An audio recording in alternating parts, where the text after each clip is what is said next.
Deus tem algo profundo para falar aos nossos corações esta noite. Não que eu seja um pregador de grande profundidade, mas a palavra de Deus, ela sim é de uma grande profundidade.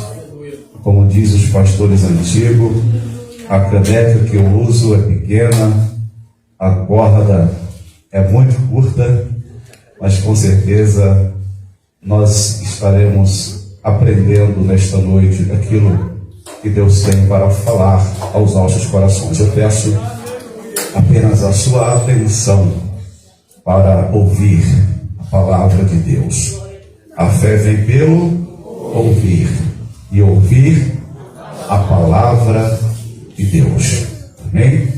Este livro, Lamentações, que nós costumamos chamar de Lamentações de Jeremias, porque é parte da tradição cristã, ou majoritariamente a tradição cristã, atribui a Jeremias, embora o texto em si seja anônimo. Nós não temos certeza se foi Jeremias quem o escreveu, mas há uma grande probabilidade de que tenha sido Jeremias. Eu não vou entrar nos detalhes aqui, apenas dar esta informação. Este livro, tanto na língua hebraica quanto na língua grega, significa justamente isso: lamentações. Em grego nós temos hinote, cujo significado é gritar, clamar em alta voz, e nós temos a expressão grega ekar. Em hebraico o nome deste livro é Ekar, que significa como. Isso porque os primeiros 3 capítulos do livro de Jeremias, do livro de Lamentações, ele inicia-se justamente com essa expressão como. Capítulo 1, capítulo 2, capítulo 3, aliás, o capítulo 4, começa com essa expressão como. Então, por isso, o nome do livro em hebraico significa como. É um livro, o som estava melhorzinho, não sei se mexeram ou se está falhando aqui, mas vamos continuar.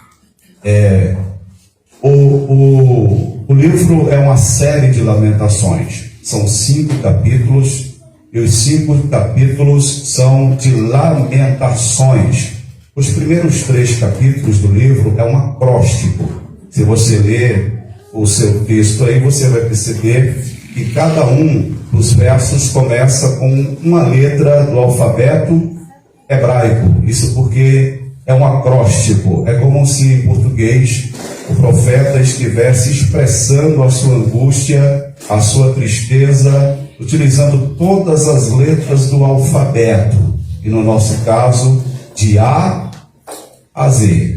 Então, lembra do acróstico, quando você pegava a palavra amor, e utilizava cada uma das letrinhas para expressar um sentimento pela pessoa que você gosta, É isso que a gente chama de acróstico, É justamente o livro, ele é um acróstico. Os judeus, eles utilizavam este livro em leituras públicas anuais, em festas, mas geralmente nos dias de jejuns nacionais, e depois para lamentar a queda de Jerusalém.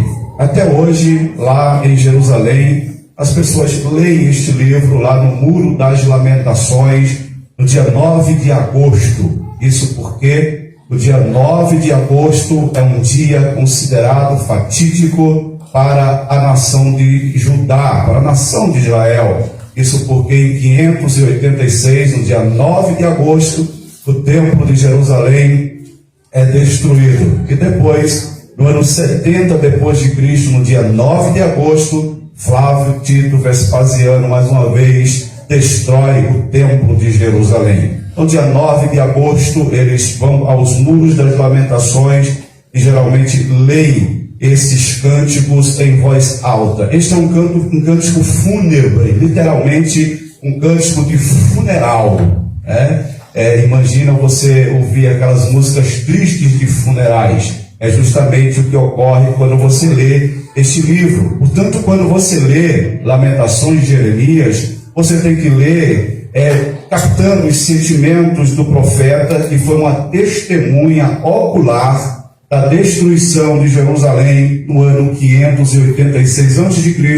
por Nabucodonosor. Este é o contexto histórico do livro. Se você ler os capítulos de 2 Reis 25, 2 Crônicas 36, Jeremias 39 e Jeremias 52, você vai encontrar o contexto histórico em que foi escrito o livro de Lamentações. Quem escreveu esse livro, o escreveu como testemunha ocular da destruição de Jerusalém. Os primeiros 4 capítulos são escritos enquanto a cidade está sendo destruída, mas o 5º capítulo é escrito tempo depois, quando a cidade já está totalmente arruinada. Bem, depois desta breve e rápida introdução, eu quero pregar esta noite sobre o tema: preciso de um renovo, Senhor. Aleluia.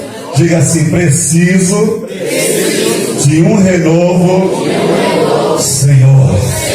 Eu preciso. Quem precisa de um renovo aqui esta noite? Eu estou precisando de um renovo daqueles, né?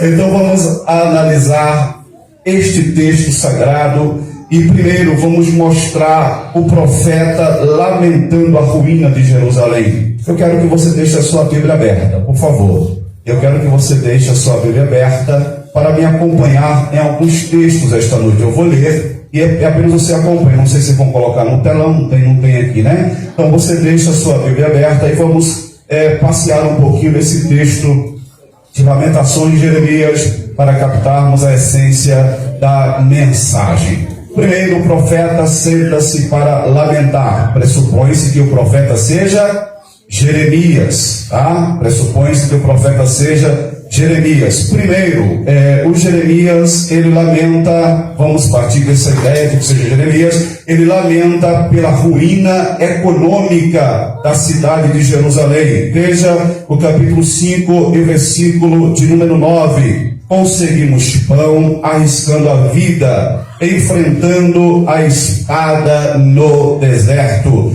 No capítulo 2, versículo de número 20, mais uma vez nós encontramos: olha, Senhor, e considere a quem tratastes desta maneira.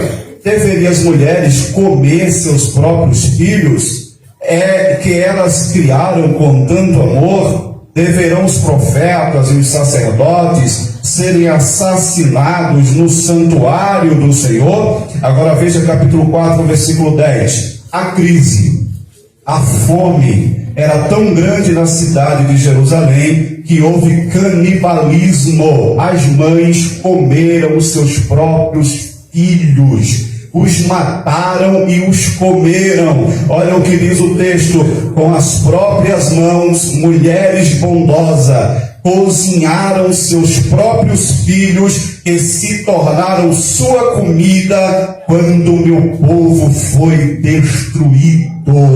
Imagina a crise econômica, a fome que graçava a cidade de Jerusalém, enquanto Nabuzaradan, o capitão da guarda de Nabucodonosor, cercou a cidade. Foram 5 anos cercando a cidade e as pessoas foram passando tanta fome a ponto de se praticar o canibalismo dentro da própria cidade. Uma cidade que outrora tinha muita fartura, tinha muita comida, mas agora a cidade está enfrentando uma crise econômica. Segundo, o profeta lamenta a ruína das classes sociais. No capítulo 5 de Lamentações, a partir do versículo 11, você vai encontrar as mulheres sendo violentadas. Capítulo 5, versículo 11, mulheres são violentadas, as virgens são violentadas, os líderes foram pendurados por suas mãos, irmãos, aos idosos não se mostraram respeito, os jovens trabalharam em serviços pesados, os líderes foram levados para o cativeiro. Todas as classes sociais da cidade de Judá, da cidade de Jerusalém, estava enfrentando uma grande crise. Imagina, virgens sendo violentada, mulheres sendo violentadas, velhos sendo desrespeitados na cidade, príncipes sendo levados para o cativeiro, as classes sociais, as classes econômicas, as faixas etárias da cidade estavam todas arruinadas.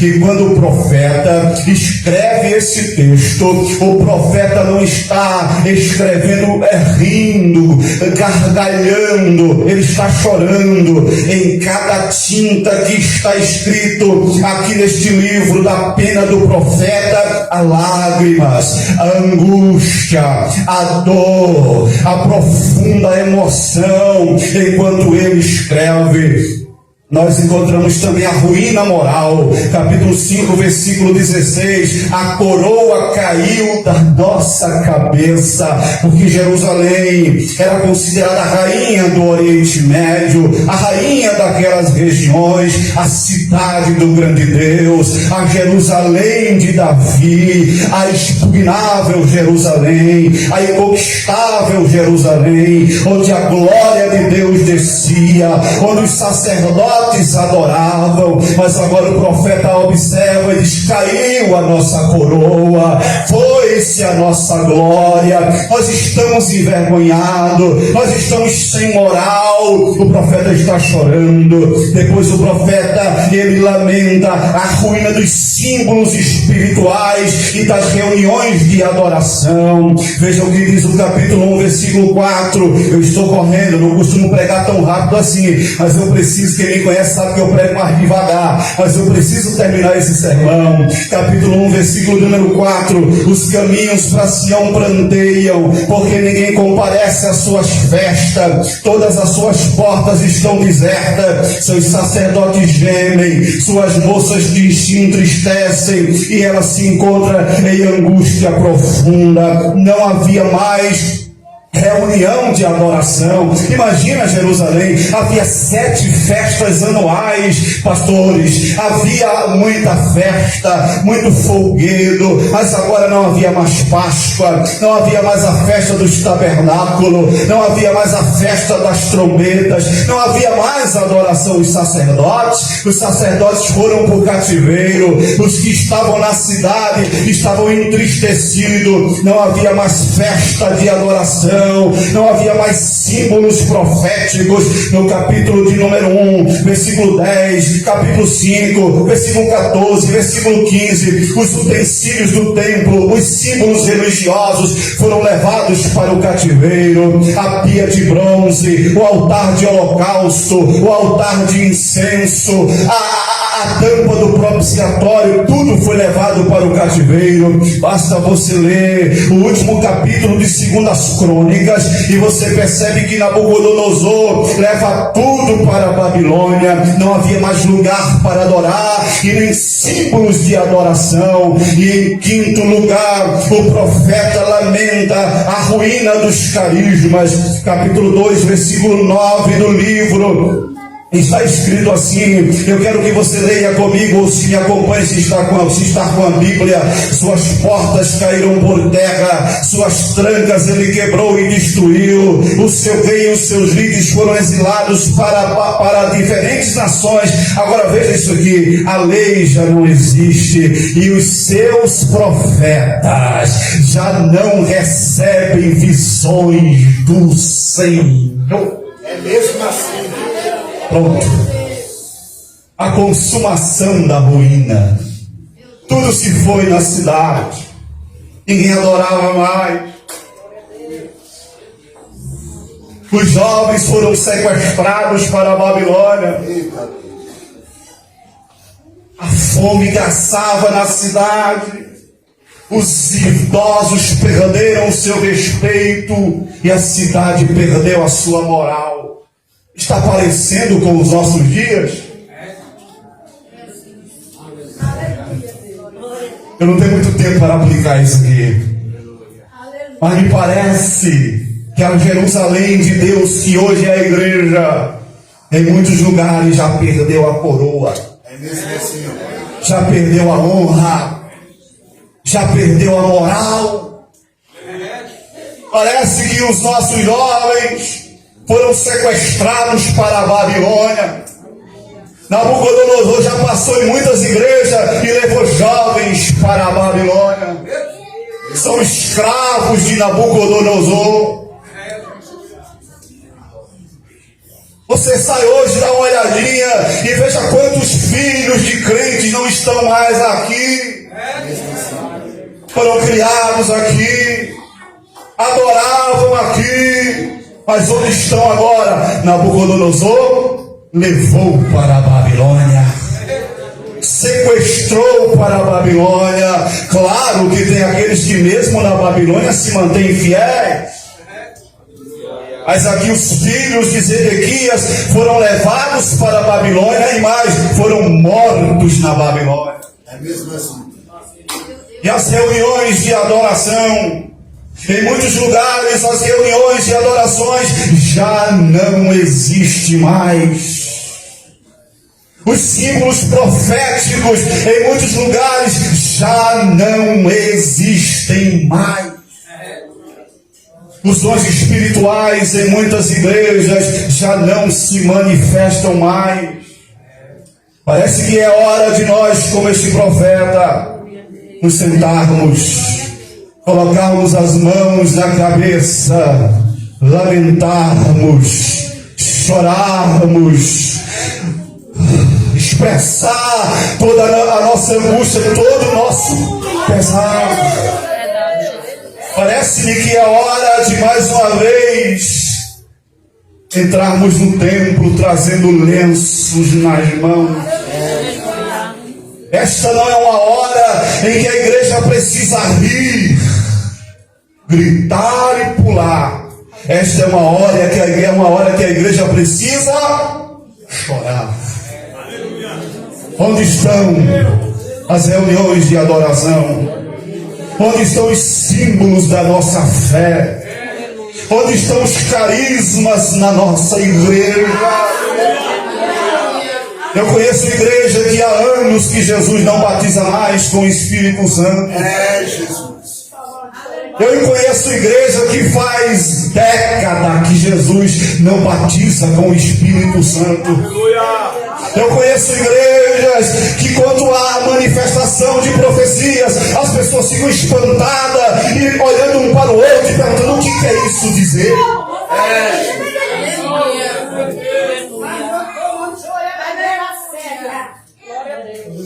Os profetas já não recebem mais visões, disse o profeta aqui enquanto lamenta. Pois a coroa de muitas igrejas no Brasil. Quando eu era jovem, eu tinha um desejo imenso de ser pastor. Mas hoje, quando eu chego em alguns lugares e me identifico como pastor, a princípio eu sou motivo de zombaria. Eu sou motivo de chacota. É mais um. Porque é um escândalo atrás do outro. É uma tragédia atrás da outra. É uma vergonha atrás da outra. Aleluia. Foi vocês que escolheram o tema, não fui eu. Agora aguenta aí. E a espada que corta isso está cortando aqui. Primeiro em mim. Não sei se está cortando em vocês, mas em mim ela está cortando como uma espada afiada de dois gumes. Onde estão os sacerdotes? Onde estão os altares? Onde estão os sacrifícios? Onde estão os cânticos espirituais? Sumiram de muitos lugares. É momento de lamentarmos a tragédia que está se abatendo sobre a igreja brasileira. Se você for lá para o continente europeu, hoje lá é um continente pós-cristão. Você vai nos Estados Unidos, há uma teologia progressiva e liberal que aos poucos está destruindo a igreja americana. É mesmo assim. E agora um vento miserável soprando no Brasil, querendo destruir as nossas igrejas, acabar com as nossas igrejas, destruir os nossos jovens.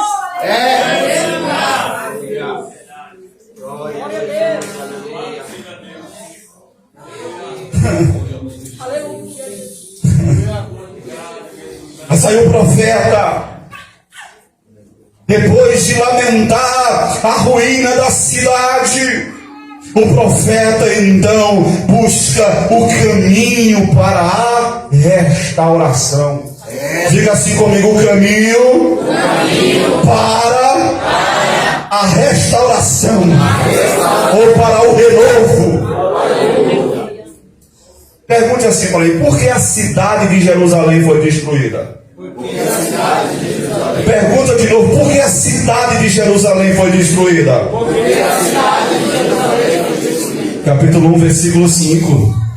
Seus adversários são os chefes, seus inimigos estão tranquilos. O Senhor lhe trouxe tristeza por causa dos seus muitos pecados.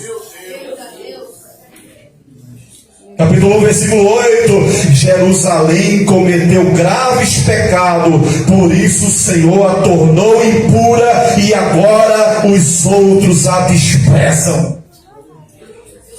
Capítulo 4, versículo 13. Dentro da cidade foi derramado sangue dos justos por causa do pecado dos seus profetas. Pergunta de novo: por que Jerusalém caiu? Porque Jerusalém caiu. Pecado.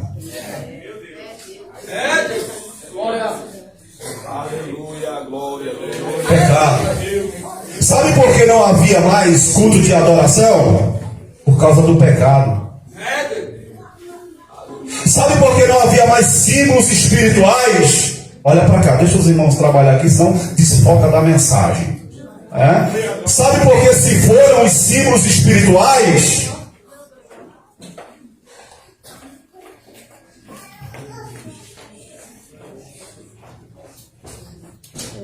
Os símbolos espirituais se foram por causa do pecado.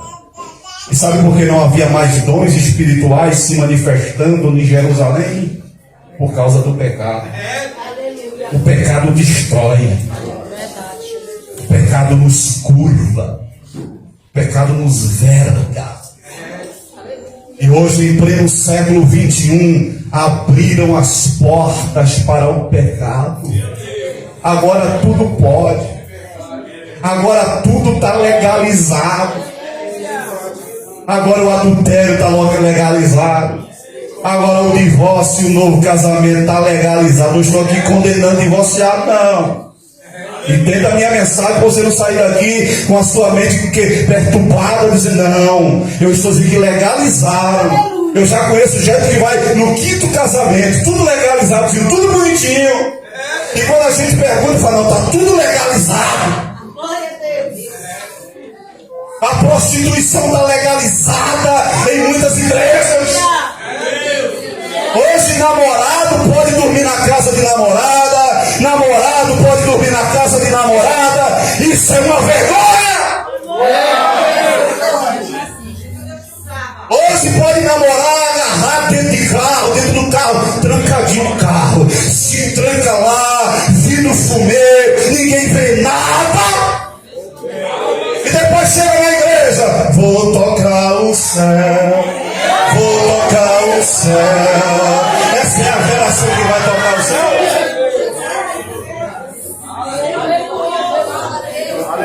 Essa é a geração que vai tocar o céu. Pastor, me perdoe, eu não vim aqui bater na igreja do Jardim Marilena. Não é a minha intenção. Essa mensagem é geral, até porque está sendo gravada. Agora, se a carapuça servir para você, você pega ela. Aleluia! A igreja não pode abrir a porta para o pecado.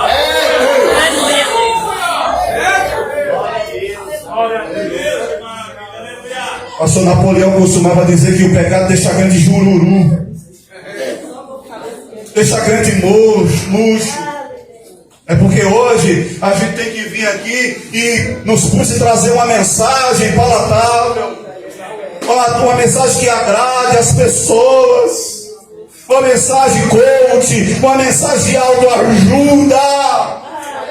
Mas esse tipo de mensagem, ela não provoca avivamento, ela não traz restauração. É preciso apontar a ferida e depois trazer o remédio para curar a ferida em nome de Jesus. Quem está entendendo essa palavra? Quem está entendendo essa palavra esta noite? Pecado mata, destrói. E qual é o caminho para a restauração? É reconhecer os nossos pecados. Jeremias disse: põe a tua boca no pó. E talvez ainda haja. A gente pega esse texto, né, e aplica para as provas da vida, até vale. Mas o que Jeremias está dizendo é o seguinte: você pecou tanto, mas ainda tem uma chance. Coloca a tua boca no pó, porque talvez ainda haja esperança. Aleluia! Glória a Deus! Aleluia! Coloca a sua boca no pó e talvez haja esperança. Eu vou mudar a conotação. Coloquemos a nossa boca no pó, porque talvez ainda haja esperança. Deus pode contar com você aqui esta noite para colocar a boca no pó. Mocidade, Deus pode contar com você aqui para colocar a sua boca no pó. A igreja aí, Deus pode contar com você para colocar a sua boca no pó. Põe a sua boca no pó e talvez ainda haja.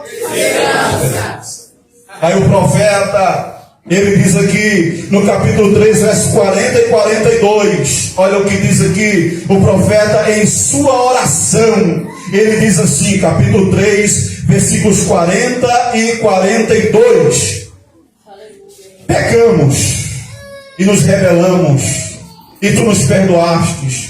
Tu te cobristes de ira e nos perseguistes, massacraste-nos sem piedade. Tu te esconderás atrás de uma nuvem, para que nenhuma oração chegue a ti? Deus estava escondido. Era tanto pecado que Deus se escondeu. Eu não aguento esse negócio, vou me esconder aqui. Aí Jeremias começa a chorar e diz: Senhor, até quando o Senhor vai se esconder de nós? Aleluia, Deus. E essa nuvem que está nos cercando, por que será? Ele está rasgando o seu coração, abrindo o caminho para a restauração. O caminho para a restauração, ele passa pela confissão, pelo reconhecimento dos nossos pecados, e então pela confissão. É só assim que Deus trará restauração para a nossa vida. Caso contrário, não haverá restauração. Aí, em segundo lugar, depois de reconhecer os nossos pecados, o segundo caminho para a restauração é: reconheça que somente Deus pode nos renovar. Diga assim comigo: somente Deus pode nos renovar. É por isso que ele ora: restaura-nos. Restaura-nos. Sim. É porque hoje Tem gente que quer provocar a restauração. É porque hoje tem pregador que acha que pode provocar a restauração. É porque hoje tem cantor que acha que pode restaurar as pessoas. Aí a gente vai ali e faz aquele movimento superficial. Estou falando da gente, pregador, cantor. Agora quem tem que pegar a carapuça é eu que prego e você que canta. E a gente pensa que pode fazer o rebuliço. Só que é um rebuliço momentâneo. É uma nuvem passageira. Já viu aqueles hinos que coloca a gente para mexer o corpo? Aí coloca a batucada, né? Passa Jesus, Jesus pode passar, passa Jesus. Aí aponta, vai passar ali, vai passar aqui, e passou aqui. Aí começa todo mundo a pular. Pula, Jesus passou. Aí quando a gente para de dizer que Jesus passou, todo mundo se senta, se calou, fechou. Jesus já passou, já foi embora.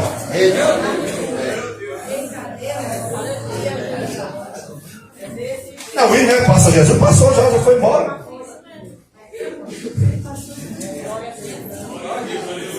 Só Deus pode nos renovar. Oh, aleluia. Só Deus. Só Deus. E a minha oração aqui esta noite é a mesma oração que fez o profeta. Renova-nos, Senhor.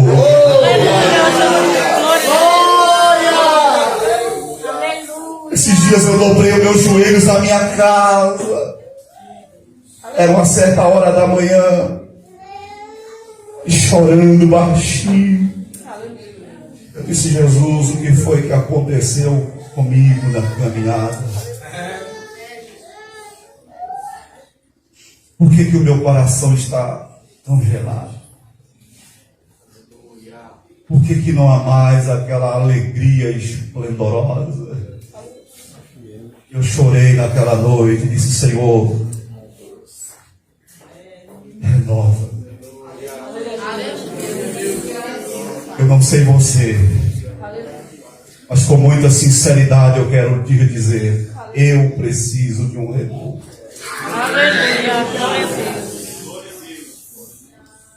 Eu estou cansado de reuniões pueris. Eu estou cansado de emocionalismo, de sensacionalismo. Eu já cansei de tudo isto. Eu já não aguento mais tudo isto.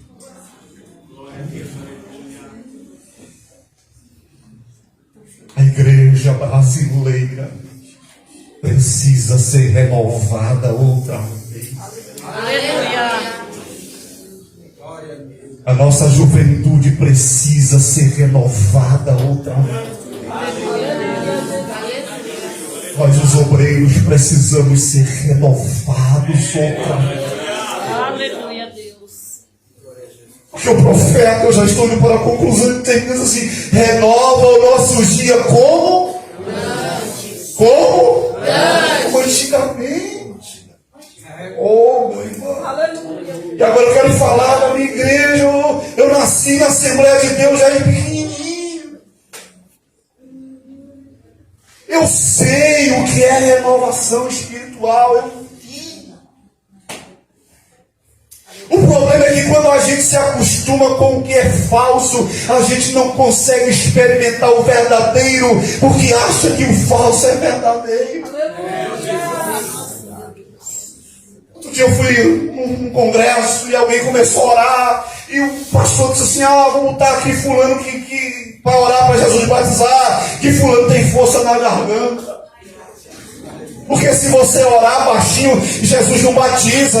Você tem que ter muita força para gritar: batiza, Jesus, recebe, batiza e vai. Senão, se você disser assim, Jesus batiza, ele não batiza não.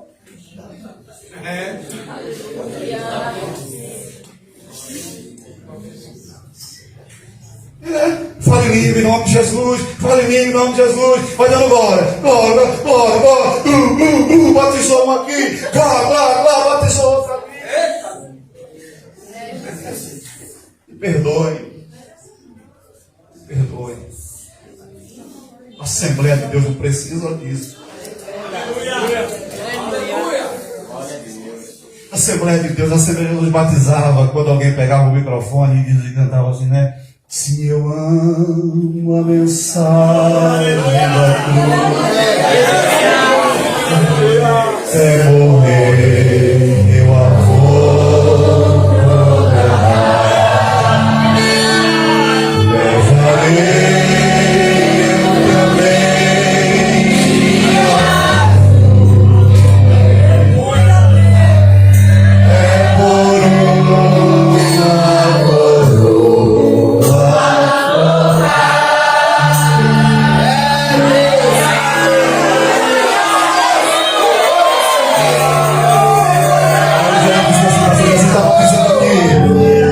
Levarei mais um ali, batizou outro aqui, batizou outro lá, e a glória enchia a casa.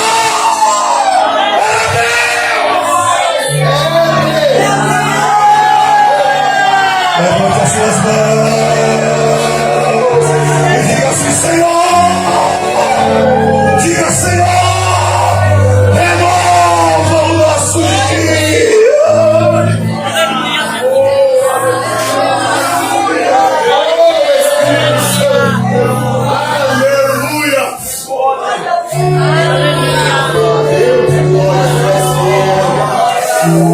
Sinta a presença do Espírito de Deus aqui.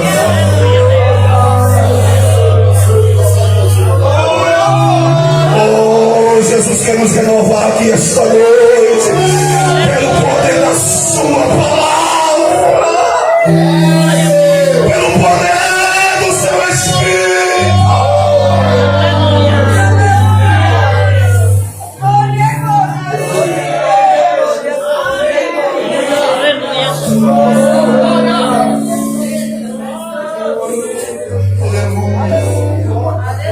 Renova os nossos dias como antigamente.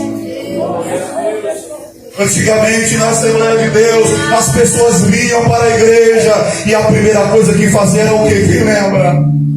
Quem lembra? O pastor não precisava chegar aqui e dizer assim, irmãos, dobra o joelho. Eles chegavam e a primeira coisa era... É mesmo assim.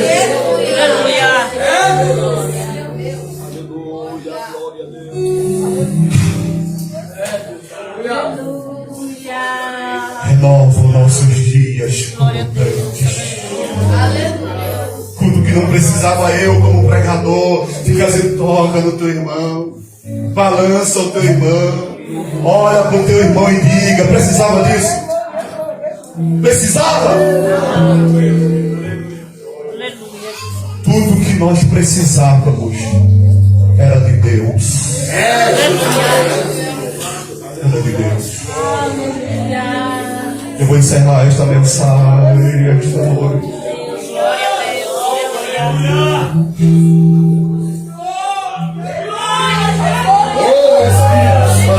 Eu senti graça de Deus. Se você quiser adorar agora,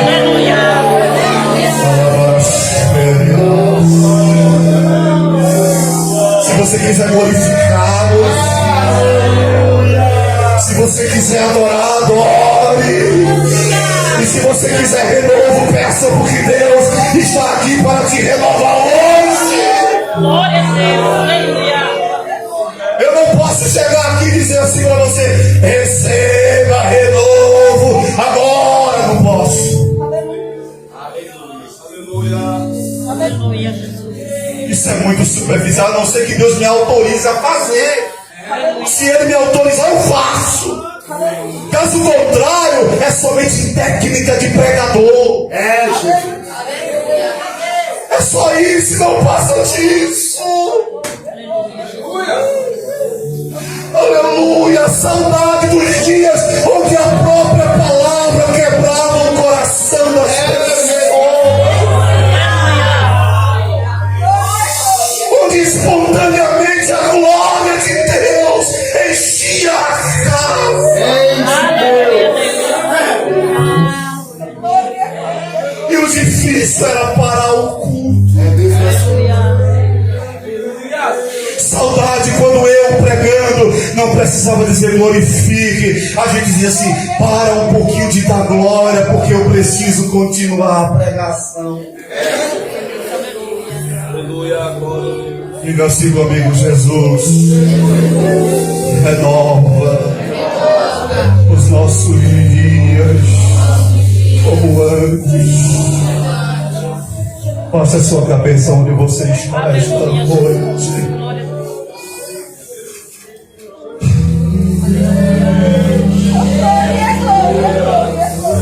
Peça de novo a Deus. Olha que coisa linda. Peça de novo a Deus. A juventude é a festa de vocês, então peça de novo a Deus. Oh, Espírito de Deus.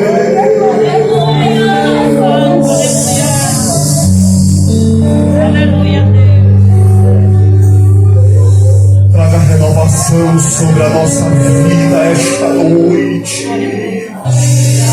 Se for da tua vontade, Senhor, eu sei que renova esta igreja, renova este pregador, renova o ministério, renova a juventude, renova,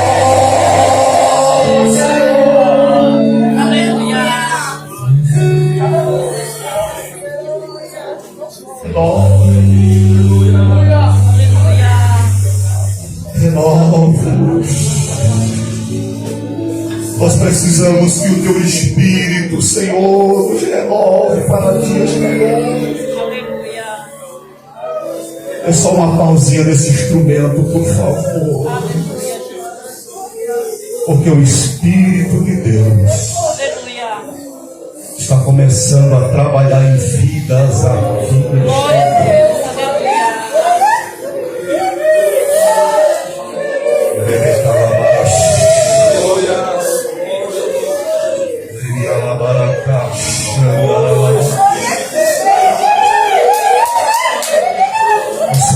Está se movendo aqui agora.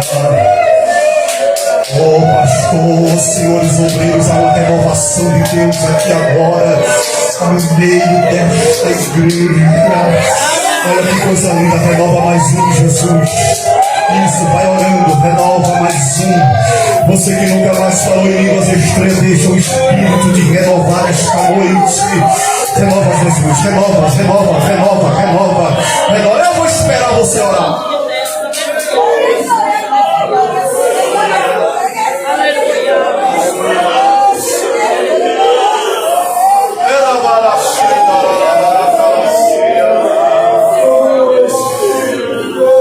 Os dons espirituais podem se manifestar aqui agora. Oh, minhas irmãs, orem a Deus por essa juventude. Oh, igreja, se derrama na presença de Deus esta noite. Aleluia.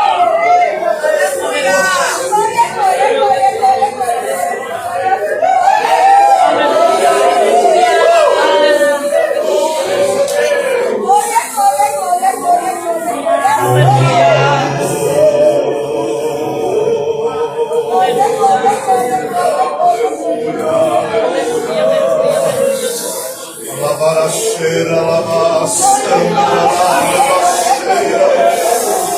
Oh, rebacana, lavacheira, lavaia.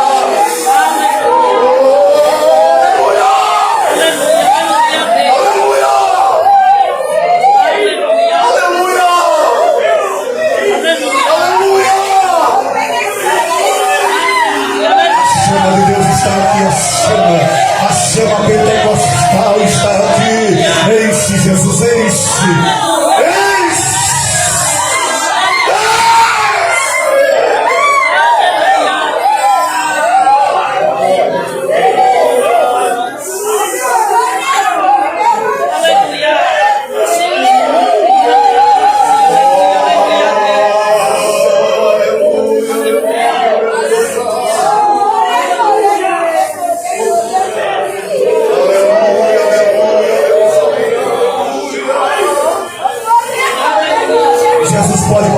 Espírito Santo aqui esta noite. Renovar vidas aqui esta noite. Pelo poder da sua palavra.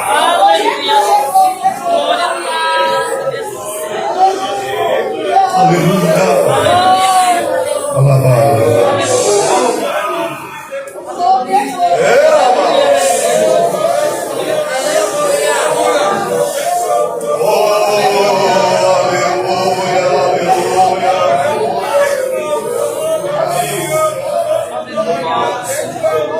Aleluia, aleluia, Pastor Samuel, Deus vai acender uma fogueira nesta igreja. Milagres e prodígios acontecerão neste lugar. Esses dias serão dias gloriosos para a igreja de Jardim Marilena. Esta é a palavra de Deus para esta igreja esta noite.